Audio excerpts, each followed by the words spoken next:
সকলকে শুভেচ্ছা জানিয়ে শুরু করব আমাদের অঙ্গনার অঙ্গনের আরও একটি নতুন পর্ব।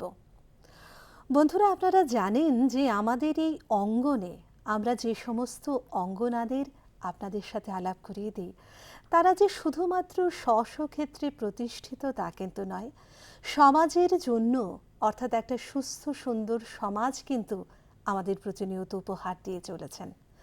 আর আজকে আমরা যার সাথে কথা বলবো, অর্থাৎ বেশ কিছুটা সময় আমরা আলাপচারিতায় থাকব, তার সম্পর্কে একেবারে ছোট্ট করে কিছু বলবার অবকাশ রাখে না, কেননা তার পরিধিটা অনেকটাই বেশি। একদিকে তিনি যেমন গানের জগতে তার একটা সুবিস্তৃতি আমরা দেখতে পাই, অর্থাৎ সুরের বন্যাধারায় তিনি আমাদের প্রায়শই প্লাবিত করে থাকেন। একদিকে সবচাইতে বিশেষ করে যেটা বলবো, দূরদর্শনের পর্দায় কিন্তু আপনারা তাকে প্রায়শই দেখে থাকেন, এবং অভিনয়ের জগতেও রয়েছে তার অনেক বিশাল পরিধি। যাই হোক, আমরা কথা বলবো আজকে আমাদের শিল্পী সর্বাণী দাস দত্তের সাথে। দিদি, স্বাগত তোমাকে। সবচাইতে প্রথমে বলবো, দিদি কেমন আছো বলো? খুব ভালো। খুব ভালো, এক কথায় খুব ভালো। একদম। যাক, এই যে ভালোটা, সেটা শুধুমাত্র মানে বাহ্যিক দিক থেকেই আমরা ভালো বলি না, মানসিকভাবে ভালো থাকাটাই হয়তো সবচাইতে বেশি গুরুত্বপূর্ণ। একদম ঠিক। যাই হোক, তুমি আরো অনেক বেশি ভালো থাকো, সেটাই কামনা অনুষ্ঠানের শুরুতে। দিদি, আজকে তোমার অনেকগুলো দিক নিয়ে আমরা কথা বলবো। তো সেই দিকগুলোর মধ্যে শুধু প্রথমেই যদি চলে যাই তোমার শৈশবে একটু, একটা কথা যে শৈশবে সকলেরই কিন্তু একটা মানে ভালোবাসার একটা নামকরণ হয়। মা বাবা আদর করে অনেক নামে ডাকেন আমাদের, বা বড় ভাই দাদা দিদি মানে অনেকেই। তো সেই রকম একটা নাম তোমার নিশ্চয়ই রয়েছে। তো সেই প্রশ্নটা আমার হলো যে সেই নামটা ধরে সেই ভালোবাসার পরিধিটা ছোটবেলায় কতটা ছিল? অনেকটাই ছিল। প্রথমত প্রত্যেকেরই আমাদের বাড়ির ঘরে একটা ছোট্ট নাম থাকে, যেটা আমরা বাড়ির নাম বলি। হ্যাঁ, সেই নামটা তো বাড়ির সবাই ডাকে জুই বলে। আচ্ছা। আর তাছাড়া আমি খুব এখন অনেকটাই মানে যাকে বলে মানে ভারিক্কি, তো আমি খুব হালকা পাতলা ছিলাম। আচ্ছা। তো সেই দিক থেকে আমাকে সবাই বলতো বাতাসি। মানে এত মানে বাতাসের মতন? মতো করে দৌড়তাম, আমাকে বাতাসি বলতো। যাই হোক, এখন বললে লজ্জাই পাবো। তো ওইরকম ছিল। আর মানে আর যেগুলো নাম, এগুলো আর কি বলবো, হেদা প্যাচি অনেক কিছুই টুকটাক তো চলতেই থাকে। হ্যাঁ, আসলে এই যে ছোট ছোট নামগুলো, সেগুলো কিন্তু আমাদের মানে ভালোবাসার আবেশে আমাদের একদম। হ্যাঁ আবিষ্ট করে রাখে। তো শৈশবটা কেমন ভাবে কেটেছে দিদি? আমার শৈশব খুব জমজমাট কেটেছে, কেননা আমরা একান্নবর্তী ফ্যামিলিতে ছিলাম। আমার দাদু ঠাকুমা, দাদু না, দাদু মানে দাদু বলতে আমার বাবার কাকাকে পেয়েছি। আর আমার বাবার কাকা আমার বাবার বাবাকে পাইনি, আমি বড় হয়ে বুঝতে পারিনি, অনেক আগেই মানে বাবা ছোট থাকতেই উনি সবাইকে ছেড়ে চলে গেছেন। কিন্তু আমাদের মানে মানে কাকা পিসি, পাঁচ পিসি, পাঁচ কাকা, মানে বাবারা জেঠতো খুড়তো ভাইরা বোনেরা সবাই আমরা একই বাড়িতে থাকতাম। তো ফলে আমাদের মানে রোজকারের ফ্যামিলিতে ছিল প্রায় 22 মানে মানে 22 ফ্যামিলি মেম্বার্স। আচ্ছা। হ্যাঁ, মানে ওই বাবার খুড়তো ভাইরা, তারপরে বোনেরা, বাবার বোনেরা সবাই মিলে একান্নবর্তী ফ্যামিলি বলতে যা বোঝায়, আমার ছোটবেলাটা ওইভাবে কেটেছে। আর আমার বাবা ছিল সবার বড়, আর আমি বাড়ির বড় মেয়ে। তো ফলে সব কাকা পিসিদের মাঝখানে মানে আমি খুব মানে বলে না শাসনে সোহাগে, সোহাগও ছিল, পাশাপাশি সবার শাসনও ছিল, ওভাবে বড় হয়েছে। দিদি, তুমি গানটাকে ভীষণ ভালোবাসো, আমরা সবাই জানি। একদম। তো এই যে গানের প্রতি তোমার ভালোবাসা, সেটা একটু শুনবো, কবে থেকে কিভাবে? দেখো, গানের প্রতি ভালোবাসা বলতে গেলে তো আমি যখন ছোট, আমার বাড়িতে একটা গানের আবহ ছিল। আমার পিসিরা গান গাইতো। তো সেভাবে মানে তথাকথিত শিক্ষা বলতে তখন বাড়িতে পিসিদের ওরকম ছিল না, কিন্তু ওদের প্রত্যেকের গানের গলা খুব ভালো ছিল, তো গান গাইতো। তো আমিও যখন মানে একটু বুঝতে শিখেছি, আমি দেখলাম যে আমার মা একদিন আমাকে হাত ধরে একজন গানের শিক্ষকের বাড়ি আমাকে নিয়ে গেলেন। সেখানে উদয়পুরে, আমার অরিজিনাল বাড়ি তো উদয়পুর, সেখানে তখনকার সময়ে স্বর্গীয় বিনয়ভূষণ দেব, এখন উনি নেই, ওনার কাছে প্রথম গেলাম। তো ওই সময়ে মানে ওনার হাতে ধরেই আমার গানের শিক্ষা শুরু হলো। তার পরবর্তী সময়ে একটু একটু করে বড় হলাম, যখন স্কুলে একটু একটু গান গাইতে মানে শুরু করলাম, সবাই বলতো বাহ বেশ ভালো গেয়েছিস। তো ওই রকম করে করে করে করে তারপর আরও একজন শিক্ষকের কাছে শেখা, শ্রদ্ধেয় অজয় মজুমদার, উনি এখন কলকাতাতেই আছেন, ওনার কাছে রবীন্দ্রসঙ্গীতের তালিম নেওয়া। তারপরে কলেজ আগরতলায় চলে এলাম। তারপরে এখানে এসে ননীগোপাল চক্রবর্তী, তারপর রবীনাগ শ্রদ্ধেয়, ওনাদের কাছে শাস্ত্রীয় তালিম নেওয়া শুরু করলাম। তারও পরবর্তী সময়ে কলকাতাতে আধুনিক গানের জন্য আমি হৈমন্তী শুক্লাজির কাছে গেছি, বনশ্রী সেনগুপ্তের কাছে গেছি। ওইভাবে ডে বাই ডে যেটা হয় আর কি চলতে লাগলো। আসলে একটা হয় কি, ধরো মানে গানের যে কোনো মানে সংস্কৃতির যে কোনো ক্ষেত্রেই আমি বলবো যে একটা হলো শেখার পর সেই যে বিষয়টা থেকে ভালোবাসা তৈরি হয়, আর অনেকগুলো বিষয় হয় ভালোবেসে সেই যে বিষয়টাতে আমাদের। তো তোমার ক্ষেত্রে দুটোই ছিল, ভালোবাসা এবং শিক্ষা। হ্যাঁ, ভালোবাসা ছিল। ছোটবেলা বাড়িতে দেখতাম তো যে পিসিরা একটু একটু গান গাইছে, আর আমার মায়ের ভূমিকাটা এই জায়গায় বিশাল বড়। মায়ের গলা খুব ভালো ছিল, কিন্তু মায়ের সেভাবে তথাকথিত গান শেখা হয়নি। কিন্তু মার ইচ্ছেটা যেটা আমরা করে থাকি স্বাভাবিকভাবেই, মায়ের ইচ্ছেটাকে পূর্ণ করা, ছেলে মেয়েদের মাঝখানে পূর্ণ করে।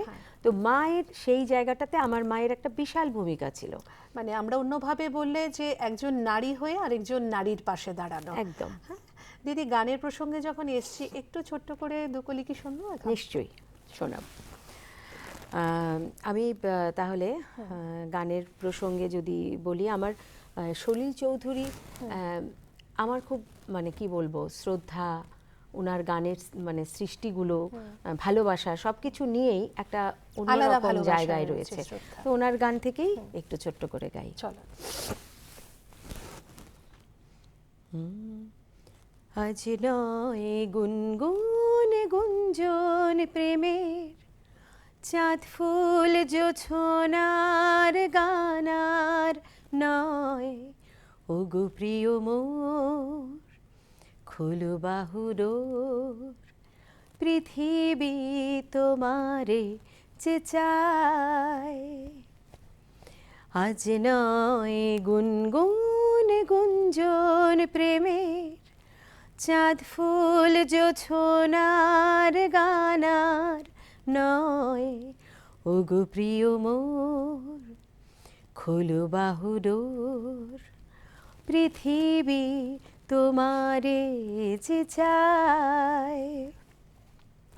আর নয় নিষ্ফল ক্রন্দন, শুধু নিজের স্বার্থের বন্ধন, খুলে দাও জানালা আসুক সারা বিশ্বের বেদনার স্পন্দন, ধরণীর ধুলি হোক চন্দন, টিকা তার মাথে আজ পরে নাও, পরে নাও, পরে নাও। আজ নয় গুনগুন গুঞ্জন প্রেমের, চাঁদ ফুল জোছনার গানার নয়, ওগো প্রিয় মোর খোলো বাহুডোর, পৃথিবী তোমারে চেঁচায়। বাহ, আসলে এই গানগুলো দিদি আমাদের অনেকটা নস্টালজিক করে, মানে এই যে মানে গানগুলো বলো, অর্থগুলো, কথাগুলো, সুর সমস্ত কিছু মিলে আর অনেকটা দূরে চলে যাই আমরা, তাই না? বিশেষ করে এই গানগুলো শুনলে আমার যেটা ফিল হয়, একটা সময় আমরা আকাশবাণীতে বাংলা গানের অনুরোধের আসর কিন্তু দুপুরবেলা শুনতাম। অনেকগুলো ভালো লাগার গান অনুরোধ করতো শ্রোতা বন্ধুরা, অনুরোধের আসর যেটা, এই গানগুলো আমরা তখন খুব খুব শুনতাম। দিদি, আকাশবাণীর প্রসঙ্গ যখন উঠলই, তো আমরা জানি তুমি আকাশবাণীর সাথে মানে খুব ঘনিষ্ঠভাবে যুক্ত। সেই আকাশবাণীর যাত্রাপথটা যদি একটু শুনি। আকাশবাণীর যাত্রাপথটা আমার একটু অন্যরকম বলতে আমার আকাশবাণী শুরু হয়েছিল একদম শিশু মেলা দিয়ে। শিশু মেলায় প্রথম সেই মায়ের হাত ধরে আসা, তো সেখানে শিশু মেলায় বেশ কয়েক বছর অনুষ্ঠান করেছি। তারপর শিশু মেলা থেকে যেটা তখন ছিল খুব সম্ভব যুববাণীর আগেও বোধহয় একটা গ্রুপ মানে একটা কিছু অনুষ্ঠান সূচি ছিল, আমার ঠিক এই মুহূর্তে নাম মনে পড়ছে না। তো ওই শিশু মেলা যুব মানুষ কি যুব মানুষটা তো বোধহয় একটু পরের দিকে। আচ্ছা, এর আগের কথা তুমি হ্যাঁ, বলছো। মানে শিশু মেলার ঠিক পরের ধাপটা। আচ্ছা আচ্ছা আচ্ছা। হ্যাঁ, এরপরেও একটা এরকম যুববাণী যেটা ছিল, এটার আগে কিছু একটা ছিল, আমার ঠিক নামটা একদমই মনে পড়ছে না।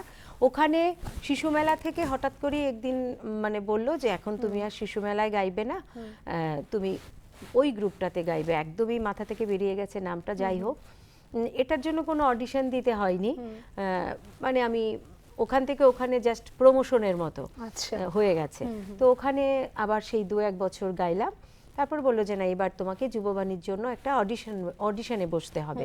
তা বেসিক্যালি এই ছোট সময়টাতে না আমি খুব রবীন্দ্রসঙ্গীত গাইতাম। আচ্ছা, রবীন্দ্রসঙ্গীত দিয়েই মানে শিশু মেলাতে বলো বা ওই পরের গ্রুপটাতে বল, এগুলোতে আমি রবীন্দ্রসঙ্গীত গাইতাম। তো যুববাণীতেও ঠিক একইভাবে আমি রবীন্দ্রসঙ্গীতের জন্যই অডিশন দিলাম এবং প্রথমবারই মানে উতরে গেলাম। তো যুববাণীতে অনুষ্ঠান করলাম বেশ কয়েক বছর। তারপরে যখন জেনারেলের জন্য যেতে হবে, সেখানেও আবার একটা অডিশনের ধাপ থাকে। তো ততদিনে জেনারেল গাওয়ার জন্য ততদিনে মানে যেটা হয়, কলেজ পাশ করে ফেলেছি, মাস্টার ডিগ্রিও কমপ্লিট হয়ে গেছে। তো তখন আমার মানে যিনি আমার এখন হাজবেন্ড, ওনার মানে উনি এবার বললো যে এবার তুমি আকাশবাণীতে জেনারেলে তুমি আধুনিক গানে অডিশন দাও। আর উনি গান লেখেন, সুর করেন। আমরা জানি সকলেই কিঙ্করদা, আমাদের সকলের প্রিয় কিঙ্কর নারায়ণ দত্ত ভীষণ ভালো লেখেন। দাদা নিশ্চয়ই অনুষ্ঠান দেখছেন, আমরা দাদার কথা বলছি সেটাও শুনছেন, যাই হোক প্রশংসা করছি সেটাও শুনছেন। অবশ্যই প্রশংসা করার মতন। চলো, তো বলে এবার তুমি আধুনিক গানে অডিশন দাও। তখন মানে আধুনিক গানে অডিশন দিতে গেলে মানে স্থানীয় গীতিকার সুরকারদের গান নিয়ে অডিশনে দিতে হয়, মানে বসতে হয়। তো সেভাবে সবকটা গানেই কিঙ্করের কথা সুরে আমি গাইলাম। তো প্রথমবারই পেয়ে গেলাম। তখন আমার মানে ট্র্যাকটা একদম টোটালি চেঞ্জ হয়ে গেল, রবীন্দ্র থেকে সোজাসুজি একদম আধুনিকে মানে চলে গেলাম। অনেকে বলেওছে যে তুই মানে ভালো রবীন্দ্রসঙ্গীত গাইতি, কেন মানে টুক করে চেঞ্জ করে নিলি। তখন আর এটা উত্তর দেবার মতো আমার কাছে কিছু আর ছিল না, কারণ অবভিয়াসলি ওর ইন্সপিরেশনে আমি এই জায়গাটা নিয়েছি। বললো এই আর কি। সেটাই। দিদি, আকাশবাণীর সাথে সাথে তুমি দূরদর্শনে অনেক অনুষ্ঠান করে থাকো। তো আমি যদি জিজ্ঞেস করি যে প্রথম তোমার মনে পড়ে কি প্রথম অনুষ্ঠান দূরদর্শন কবে তুমি করেছিলে বা কোন অনুষ্ঠান? প্রথম অনুষ্ঠান আমার খুব সম্ভব 94 বা 95, না 94। সেটাও তখন কিঙ্কর তো খুব মানে গান লিখতো এবং যেটা হয় মানে নিয়মিত ওর গানের সুর নিয়ে চর্চা, বা ওর বন্ধু বান্ধব যারা ছিল, বলতে দ্বিধা নেই, বিশুদা ছিলেন তখন দূরদর্শনে, এখন নেই। কিঙ্করের মানে প্রচন্ড ভালো বন্ধু। তো বিশুদাই একদিন বলল যে কিঙ্কর, তোর গানগুলো নিয়ে একটা টিম নিয়ে একটা দূরদর্শনে অনুষ্ঠান করাবো। বিশ্বজিৎ দাস, আমরা বিশুদা ডাকতাম। ওই বিশুদার আমন্ত্রণেই তখন উদয়পুর থেকে আমাদের একটা গানের টিম করে আমরা দূরদর্শনে প্রথম এসে দেশাত্মবোধকের 3টে গানের একটা স্লট রেকর্ডিং করেছিলাম। 94 খুব সম্ভব। তো ওইভাবেই প্রথম দূরদর্শনে পা রাখা। আজকে কেমন ফিলিংস হচ্ছে দিদি? কি বলবো, যে কিছু কিছু ফিলিংস না মানে ঠিক ভাষায় প্রকাশ করা যায় না। হ্যাঁ, মানে আজকে আমি আমার জীবনের কথা বলতে বসেছি। কি জানি মানে মনে হয় যে জীবন মানে কি এমন করেছি যে যার জন্য মানে আজকে এই জায়গাটায় এসে আমাকে দূরদর্শন কর্তৃপক্ষ আমন্ত্রণ জানিয়েছে, আমি কথা বলছি, মানে একটা অন্যরকম অনুভূতি, সেটা ঠিক বোঝাতে এই পারবো মুহূর্তে না। আমার অনুভূতিটা কিন্তু ভীষণ ভালো, কারণ তোমার সাথে আমি বসে এই কথাগুলো এত মানে এই দূরদর্শনের পর্দায় তোমার সাথে কথা বলছি ভাবে আমার কিন্তু খুব ভালো লাগছে। সেটা তো অবশ্যই, প্রিয় মানুষ, প্রিয় মুখ। একদম। বরাবরই শাওলি আমার ছোট বোন, এবং তুই তুই করে বলি, আমরা অফ নিশ্চয়ই স্ক্রিনেও দিদি, বলছিলাম একদম, যে হ্যাঁ। আমি কিন্তু তুমিতে জানি না বলতে পারবো কিনা না, না, কেন? সাক্ষাৎকারে, তো যেটা হয় আর কি, আমারও একদম। মানে ভালো, খুব ভালো অনুভূতি। দিদি আমাদের তোমার তো আসলে যেটা শুরুতেই বলছিলাম অনেকগুলো তোমার ইয়ে আছে যেগুলো কোনটা মাত্র গান এবং এই ছোটোখাটো বিষয় নিয়ে আলোচনা করছি, আরেকটা বিশেষ দিক তোমার অভিনয় জগৎ, আমরা সেটা জানি তুমি বর্তমানে অনেক কাজ করছো। তো অভিনয় জগতেও কিভাবে প্রবেশ করলে এবং এখন কি ধরনের কাজ করছো? অভিনয় জগতের কথা বলতে গেলে ঠিক একই কথা বলতে হয়, যে আমার পাশে যিনি আছেন সেই কিঙ্কর নারায়ণ দত্তের কথাই বলতে হয়। কিঙ্কর নারায়ণ দত্ত এবং উনার খুব ঘনিষ্ঠ বন্ধু অমৃত শিব, উনিও একজন মানে বিশিষ্ট নাট্য পরিচালক বা অভিনেতা যাই বলি।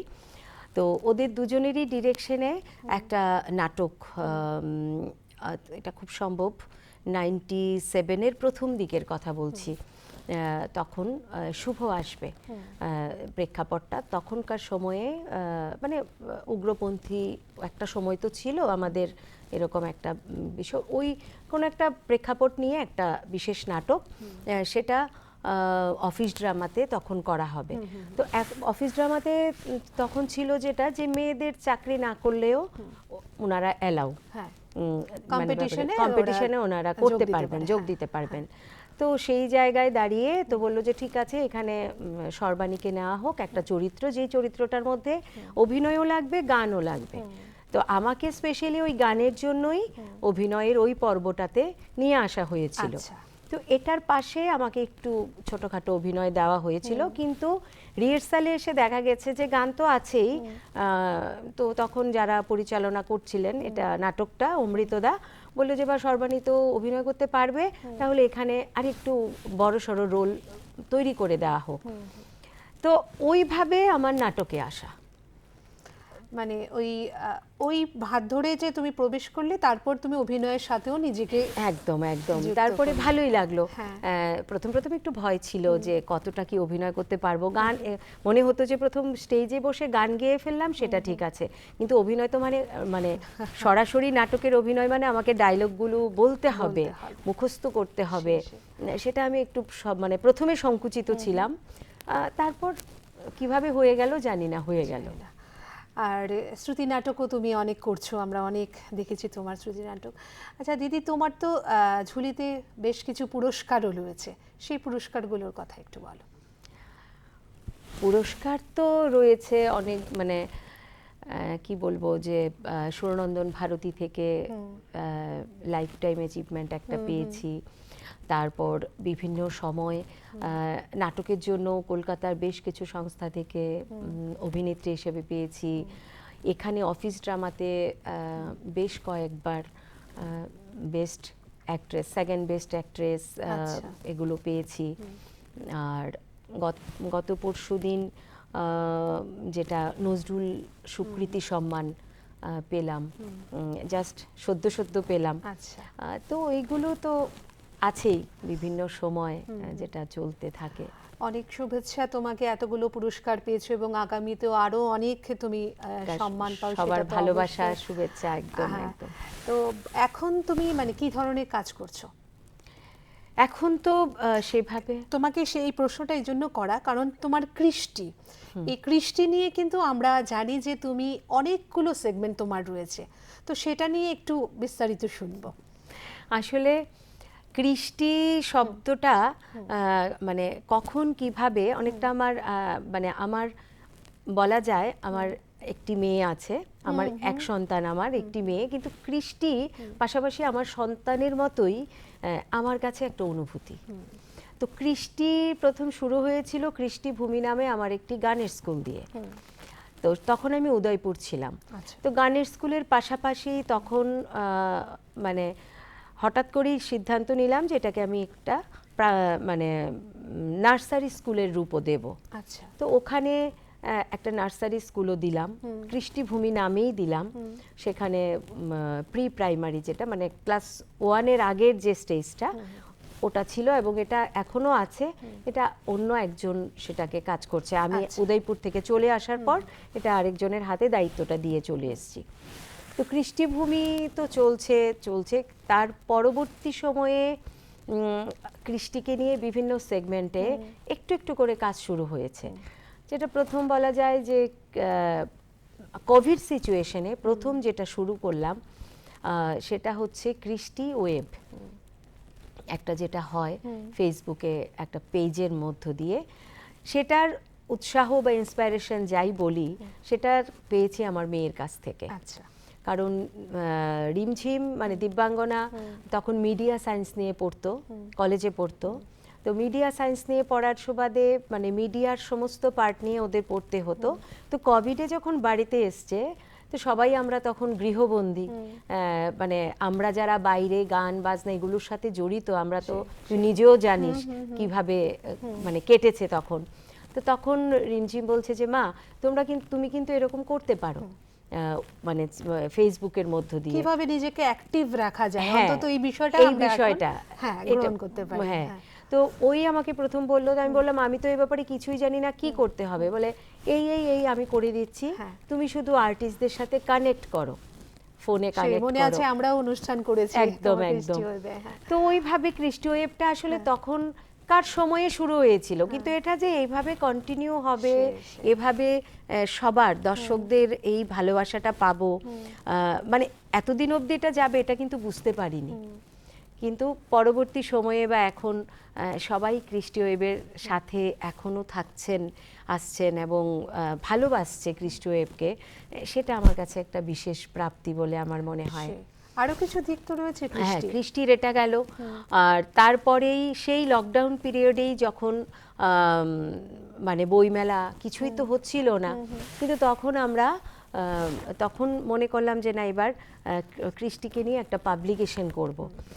সেই কলকাতা ফোনে যোগাযোগ করলাম, লেখাগুলো সেই হোয়াটসঅ্যাপে পাঠালাম, ওখান থেকে বই তৈরি হয়ে এলো। এখানেও প্রণবদা আমাকে সাহায্য করেছেন, প্রণব এক্সিলেন্স প্রেসের প্রণবদা, ওনার প্রেসে কিছু কাজ হয়েছে পরবর্তী সময়ে। তো ওই সময়টাতে এই কৃষ্টি প্রকাশনীও জন্ম নিল। আমার শাশুড়ি মায়ের লেখা কবিতা দিয়ে আমাদের কৃষ্টি প্রকাশনী প্রথম আত্মপ্রকাশ করেছে। আরেকটা যেটা হয় সেটা হচ্ছে কৃষ্টি ক্রিয়েশন। সেটা একান্তই আমার নিজের জন্য, আমার ডিজাইন করে শাড়ি পরতে ভালো লাগতো এবং নিজের বানানো শাড়ি পরে বিভিন্ন অনুষ্ঠানে যেতাম। তো তখন সেখানে যারা মানে বা তোদের মতো যারা পছন্দ, সবাই বলতো যে সর্বাণী তোমার শাড়িটা বেশ ভালো লাগছে, তো কোত্থেকে নিয়েছে? তো বললাম এটা আমি বানিয়েছি, মানে ডিজাইনটা আমারই দেওয়া। তো সেভাবে বলে তাই তোমার, তাহলে আমাদেরকে দুটো বানিয়ে দাও। এই করতে করতে যখন দেখলাম যে এটা তো সবাই শাড়িটা চাইছে বা ডিজাইন ড্রেসটা চাইছে, তো তখন এটাকে ছোট মোটো করে একটা বুটিকের মতো দেওয়া। কৃষ্টি ধীরে ধীরে ব্যাপক আকার ধারণ করেছে এবং আমাদের মানে বিভিন্ন সেগমেন্টে কিন্তু কৃষ্টি মানে সবার মধ্যে প্রায় পৌঁছে গেছে। দিদি, আমরা রিমঝিমের কথা বলছিলাম, একটু তো উঠেই আসে, একটু অন্য ধরনের প্রশ্নে যাই, যে তুমি একজন নারী, সফল নারী তো অবশ্যই, তো সেই ক্ষেত্রে তুমি আরেকটা নারীর তুমি জন্ম দিয়েছো। একদম। এর পরবর্তীতে থেকে কখনো মনে হয়নি যে একটা মানে ছেলে হলে ভালো ছিল, যে আমার বংশের ব্যাপার চলে আসে কিছুতে, আমার সেই বংশের নাম রক্ষা করবে, যে ব্লাবলা বিষয়গুলো আমাদের মাথায় থাকে। তো তোমার কি সেই ধরনের কোনো মানসিকতা ছিল বা পারিবারিক কোনো এই ধরনের কোনো বিষয় উঠে এসেছে? সেটা আমার বা আমার হাজবেন্ডের কারোরই ছিল না যে আরেকটা ছেলে আমাদের চাই। ঠিক আছে? আসলে এই বিষয়গুলো না মানে কখনো কখনো সমাজে আমাদের ধরো একটু তোমাকে মাঝখানে ইয়ে করলাম যে আমরা নারী দিবস পালন করছি ঠিকই, কিন্তু তারপরেও কারো কারোর মধ্যে কিন্তু এই ভাবনাগুলো এখনো রয়েছে। রয়েছে, হ্যাঁ, একদম। তো সেই জায়গায় দাঁড়িয়েই তোমাকে এই প্রশ্নটি করা যে তোমার মানে নিজস্ব একান্ত ব্যক্তিগত অভিমতটা কি? না না, কখনোই মনে হয়নি যে আমার মানে বংশধর বলতে আমাকে একটা ছেলেকেই বংশধর বানাতে হবে, সেটা আমি ব্যক্তিগতভাবে একদমই মানি না। আমি বা আমার হাজবেন্ড, আমরা দুজনের কথাই বলবো এখানে, আমি মানি না। কারণ আমার মনে হয় না যে হ্যাঁ, একটা মেয়ে বিয়ে হওয়ার পরে আরেকটা গোত্রান্তরিত হয় বা আরেকটা বংশে যায়, যেটা আমাদের ট্রেডিশন চলে আসছে, সেটা তো ব্যাপার। কিন্তু সেই সময় দাঁড়িয়ে আমার একবারের জন্য মনে হয়নি যে আমার এই ব্যাপারটা, যে ব্যাপারটা বললি, শুধু মনে হয়েছে যে রিমঝিমকে মানে ছেলে মেয়ে সমস্ত কিছুই রিমঝিমের মধ্য দিয়েই দেখতে চাই। কারণ এখন মানে সত্যিকার অর্থেই এখন যদি মানে প্রসঙ্গ, যদিও প্রসঙ্গের স্থলে প্রসঙ্গ চলে আসে, একটা ছেলের যতটা অধিকার তার মা বাবার সম্পত্তি বলি, মা বাবার প্রতি বলি, দায়িত্ব বলি, সমস্ত দিক থেকে একটা ছেলের যতটা অধিকার একটা মেয়েরও কিন্তু ঠিক সমান অধিকার রয়ে গেছে, একদম তাই না? তো সেই জায়গায় দাঁড়িয়ে ওই সময় আর এগুলো মানে একদমই ভাবা হয়নি বা ভাবিওনি, মনেও আসেনি। আর পরিবারের দিক থেকেও এটা নিয়ে আমি কখনো কোনো রকম কথা বা কোনো প্রশ্নের সম্মুখীন হইনি। বাহ দিদি, তুমি তোমার যে এতক্ষণ যা যা শুনলাম সেক্ষেত্রে বোঝাই যাচ্ছে যে ছোটবেলা থেকে এখন পর্যন্ত মানে পারিবারিক সাপোর্টটা তুমি সবসময় একদম, পেয়ে গেছো। একদম। তো এমন বহু নারী রয়েছে যারা হয়তো সেই সাপোর্টটা পান না, হ্যাঁ, হয়তো বা তার মধ্যে সেই গুণগুলো রয়েছে কিন্তু সেই জায়গায় তারা পৌঁছতে পারে না, তাদের উদ্দেশ্যে তুমি কি বলবে? প্রথমত সত্যিকার অর্থেই আমরা যারা সেই সাপোর্টটুকু পেয়ে থাকি, আমার মনে হয়, আমি তোর কথাও বলবো, পারিবারিক ক্ষেত্রে যথেষ্ট সাপোর্ট মানে নিয়ে চলছিস এখনো। তো যারা পায়নি, প্রথমত বলবো যে এটা আমাদের সোসাইটির একটা কি বলবো অন্ধকারতম দিক। কারণ এখানে সাপোর্ট না দেওয়ার কোনো মানে হয় না। একটা নারী মানে লিঙ্গভেদে একটা নারীকে সাপোর্ট পেয়ে এগুতে হবে, এই যে ব্যাপারটা, সেটা নারী হিসাবে শব্দটাই বোধহয়, হ্যাঁ, আমি সেটাই বলতে চাইছি। নারী হিসেবে সেটা আমাদের কাছে ভাবা অত্যন্ত মানে লজ্জা এবং কষ্টকর বটে। কারণ মানুষ, একটা নারী হোক আর পুরুষ হোক, সবার আগে তো মানুষ। লিঙ্গভেদে পুরুষ নারী আলাদা হয়েছে, তাই তো? তো সেক্ষেত্রে মানুষটাই তো শেষ কথা। একটা মানুষের মধ্যে অনেক গুণ থাকে, সেটা নারী হোক পুরুষ হোক। তো পুরুষের যদি কোনো সাপোর্ট না চাই, সে সমাজে যদি এগোতে চায়, সে যদি কারোর সাপোর্ট ছাড়াই এগোতে পারে, তো একটা নারীকেও তো সেভাবেই সেই মান্যতাটা দেওয়া দরকার, তাই না? তো সেক্ষেত্রে বলবো যে এটা যারা পায়নি বা যারা এখনো সেভাবে ওই দিকটা দেখতে পায়নি, আমার মনে হয় সাপোর্ট ছাড়াই সেই জায়গাটা নিজের অধিকারটা আদায় করে নিতে হবে, করতে হবে। সেখানে হয়তো দু একদিন কষ্ট হবে, যন্ত্রণা হবে, কিন্তু আমার যদি সেই গুণটা থাকে, সেটা আমি কোনো মতেই সেটাকে লক্ষ্যে পৌঁছতে পারবো। একদম। দিদি, আমরা তোমার গান দিয়ে অনুষ্ঠান শেষ করব। তুমি এতটা সময় সঙ্গে ছিলে, তার জন্য তো তোমাকে আলাদা করে আর ধন্যবাদ বলবো না। তুমি একেবারে নিজের মানুষ, নিজের প্রিয় দিদি, তোমার নিজের জায়গায় আমারও খুব ভালো লাগলো তোর সাথে এই ধরনের আলাপচারিতায় বসে, আমারও ভীষণ ভালো লাগলো। আমাদের দর্শক বন্ধুরা শুনছিলেন এতক্ষণ যে আমাদের রাজ্যের একজন বিশিষ্ট শিল্পী সর্বাণী দাস দত্তের জীবন যুদ্ধ ঠিক বলবো না, মানে যাই হোক, জীবনের বিভিন্ন ধাপগুলো নিয়েই তিনি কথা বলছিলেন এবং আমরা অবশ্যই অনুপ্রাণিত হচ্ছিলাম। এই ধরনের নারী ব্যক্তিত্ব যারা রয়েছেন আমাদের এই দূরদর্শনের পর্দায় যারা আসেন, তাদের কাছ থেকে আমরা কথাগুলি শুনি, উদ্বুদ্ধ হই, অনুপ্রাণিত হই এবং সেই সাথে আপনাদেরও তাদের সাথে বারবার আলাপ করিয়ে দিই। আমরা আবারও পরবর্তীতে আরও একজন এমনই নারী ব্যক্তিত্ব নিয়ে আপনাদের সামনে আসব। ততক্ষণ পর্যন্ত আমরা অপেক্ষা করব এবং দিদির গান দিয়ে আজকের অনুষ্ঠানের আমরা ইতি টানব। সকলে ভালো থাকবেন, সুস্থ থাকবেন। দিদি, আচ্ছা, এখন অনুষ্ঠান মানে শেষের দিকেই একদম।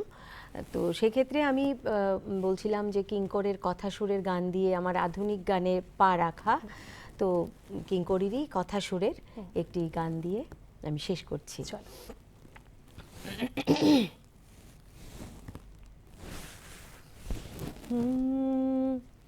গুরু গুরু দেয়া ডাকে দূর গগনে, গুরু গুরু দেয়া ডাকে দূর গগনে, ধরা ধাম রয়ে যেন ঘোর মগনে, ধরা ধাম রয়ে যেন ঘোর মগনে, গুরু গুরু দেয়া ডাকে দূর গগনে, স্বপ্ন স্বপ্ন ঘেরা জীবন আমার, স্বপ্ন স্বপ্ন ঘেরা জীবন আমার, পুরনো স্মৃতির সুর ভেসে যায় বহুদূর, নতুন গানের ঠিকানায়, স্বপ্ন স্বপ্ন ঘেরা জীবন আমার, বিশ্ব মাঝারে যেন উৎসব, থেমে যায় পাখিদের কলরব, বিশ্ব মাঝারে যেন উৎসব, আজ প্রাণের ধারায় নামে আলোরে জোয়ারে, নতুন গানের ঠিকানায়, গুরু গুরু দেয়া ডাকে দূর গগনে, গুরু গুরু দেয়া ডাকে দূর গগনে।